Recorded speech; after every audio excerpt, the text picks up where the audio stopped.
On a quiet night in the summer of 1943, a U.S. monitoring station in Britain picked up a German radio transmission that didn't match anything they had intercepted before. It wasn't about troop movements or supply trains. It wasn't an update from a field commander. It contained technical terms the operators didn't recognize, references to fuel mixtures that didn't match aircraft, and a mention of something called the A4. At the time, almost no one in American intelligence knew what that meant. But to German engineers, the A4 was the internal name for the world's first long-range ballistic rocket, the device that would later be known as the V2. The radio operator who intercepted the message sensed its importance immediately. The tone was urgent, the details unfamiliar, and the coordinates it mentioned pointed to a coastal region called Peenemünde.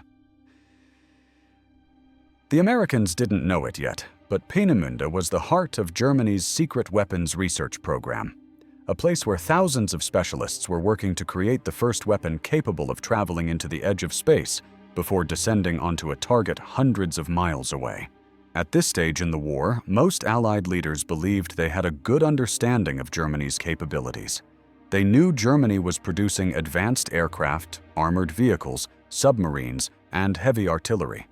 But they did not know the full scale of the program being developed in remote facilities along the Baltic Sea. They had heard scattered rumors through resistance networks, stories of unusual structures, and strange nighttime tests that lit up the sky. But nothing concrete. That changed the night the U.S. intercepted that transmission. Once decoded, analysts noticed references to high-altitude flight paths, pressure testing, and fuel ratios involving liquid oxygen, a substance used in experimental propulsion, not conventional aircraft. The message also included a phrase the Allies had seen before but never fully understood: retaliation device. It was one of the earliest clues that Germany was working on something long-range and ambitious, something designed to strike far from the front lines. The Americans forwarded the message to British intelligence, which had already been watching Peenemünde with growing suspicion. Aerial photographs taken earlier in the war showed large concrete structures, long testing ramps, and metal scaffolding unlike anything at a normal airfield. But the meaning of these strange shapes wasn't clear, until the intercepted message mentioned the A4. Now everything fit together. The Allies began to understand that Germany wasn't working on a new aircraft. They were building a rocket. Within days, new reconnaissance flights were ordered. These missions flew at extreme risk. The area was heavily defended, but the photographs they brought back were unmistakable. A massive test stand sat in the open, pointed toward the sea. Fuel storage tanks lined the ground. Long trenches, thick concrete walls, and reinforced platforms indicated that Germany was dealing with tremendous forces, far beyond conventional explosives. Even more revealing were the scorch marks. They were enormous and symmetrical, consistent with a vertical launch, not a horizontal aircraft takeoff. Engineers studying the images knew immediately what they were looking at. Germany was testing something powerful enough to reach the upper atmosphere. Around the same time, reports from European resistance groups began pouring in.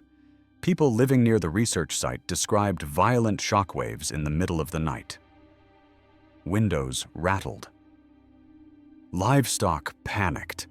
There were distant flashes that turned the night briefly into daylight.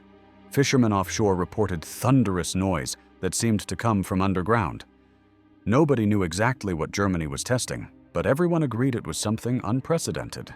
The Allies now had enough pieces to see the whole shape. Germany was building a long-range rocket capable of traveling faster than sound, guided not by a pilot, but by a gyroscopic system and early onboard computers. If completed, it could strike cities without warning. No aircraft could intercept it, no radar could track it.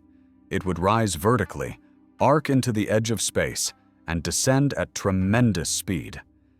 This was not a conventional weapon. This was an entirely new category. Inside American intelligence circles, the tone changed from curiosity to alarm. If Germany completed the A4 project, they would have the world's first operational ballistic device. This wasn't speculation.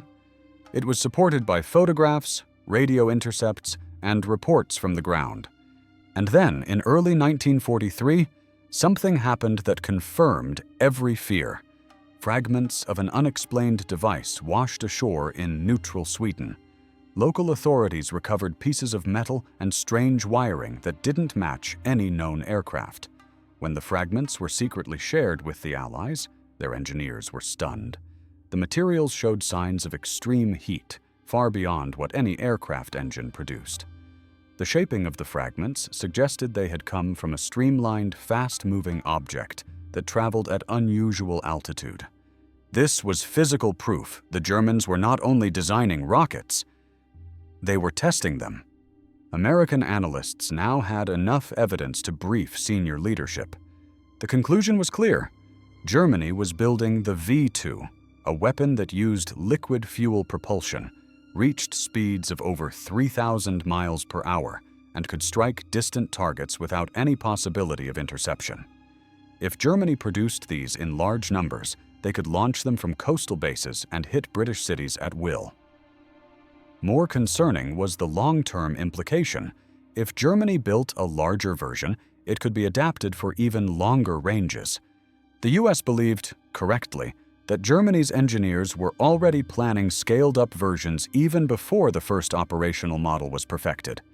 This realization led to one of the most important decisions of the war.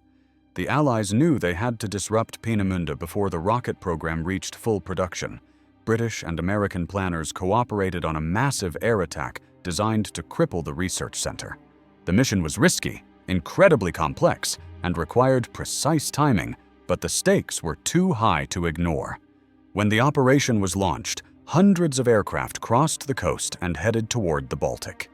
The attack hit its mark, damaging test stands, destroying workshops, and disrupting the schedule of the rocket program. It did not end the project entirely. Germany moved much of the work underground into hardened facilities, but the strike forced costly delays.